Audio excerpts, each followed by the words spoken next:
Hi, I'm Sarah. And I'm Madison. And this is Motivational Monday. Today we have on a pretty special guest. Yep, Coach Banis, a high school football coach. Yes, he's going to be here talking about the Thanksgiving Day game against Penn Ridge. And we're going to get all the backseat and dirt on what happened in the locker room. Okay, so tell us what happened before the game. Well, before the game, I always have a motivational speech that I give to the players before we take the field.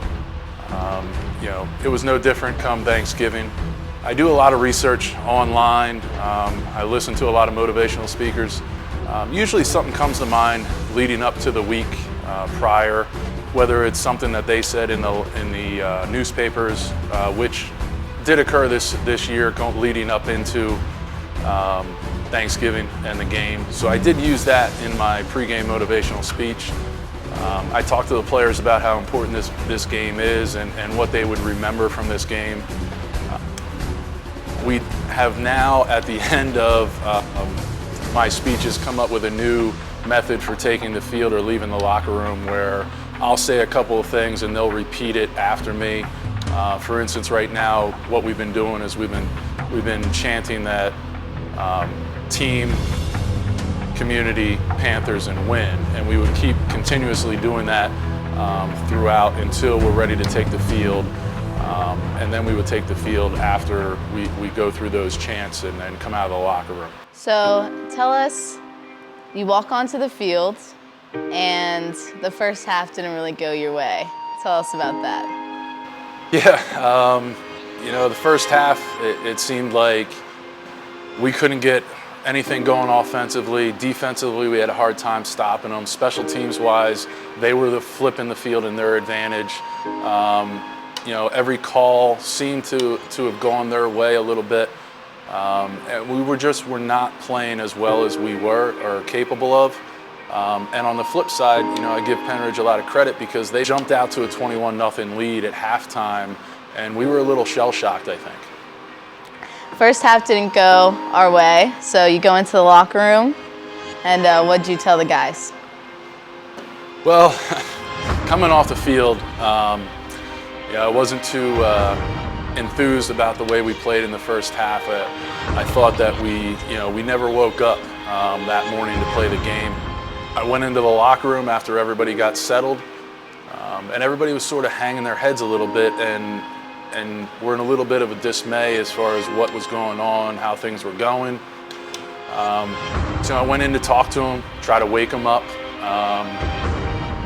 Some things were picked up and moved around in the locker room. I think it woke them up. I talked to them about packing up their things and getting on the bus right now, or they could wake up, maneuver themselves a little bit, and from that point, I left the locker room with the coaching staff.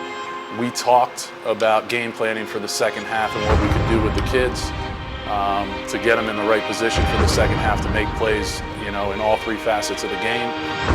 When I came back in the locker room, I very calmly spoke to the kids. I didn't yell or scream at that point because I felt that the initial talk that I had with them woke them up, and now it was more of a calming question to them that, can they go out and play a half of Quakertown football? And I asked them just to, keep fighting every play, just keep fighting. And that was our mantra for the second half, was just to keep fighting, to play with heart, and play Quakertown football, which I knew they were capable of. Okay, so the team came out of the locker room and pretty much just exploded onto the field. You want to talk about that a little bit? I felt that the first motivational speech coming off the field at halftime really woke the kids up. I felt like the second part of that speech was that we weren't panicking as coaches. We didn't hit the panic button. We weren't, flying off the handle throughout. And I think that sort of calmed the kids down and realized that we just needed to play our game. Coming out at halftime, I thought they were very motivated to play our type of football.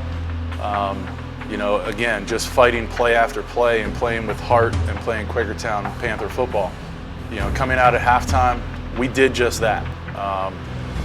Every kid made contributions on the field when they were on the field. things just started to roll our way. We definitely got momentum when we had a couple of picks.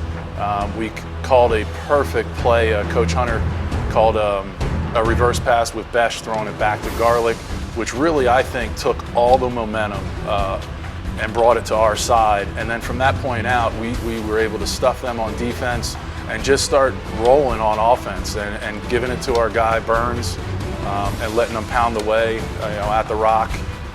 Ends up scoring the winning touchdown, breaking the all-time rushing record as he did it. And I just think that once that momentum shifted, there was no getting it back on their sideline. And then the result is that we came back, I believe, the largest deficit ever on Thanksgiving to Penn Ridge, and we end up winning the game 28-21. And something that everybody's going to talk about for years to come, and especially this senior group when they get together for their reunions and things like that, that they'll be able to talk about the halftime speech and then probably how they came back and played in the second half. How do you think motivation fits into football in general? I think motivation is a huge key. Not only just being able to motivate players to get through practice and practice the way you want, but mentality throughout the entire week. Just trying to come up and get different ways to motivate young athletes. Because I think if you have a true motivation and you can get a buy-in from student athletes and even yourself, if you can get yourself to buy into something, as the great one said, it's 90% mental and 50% physical.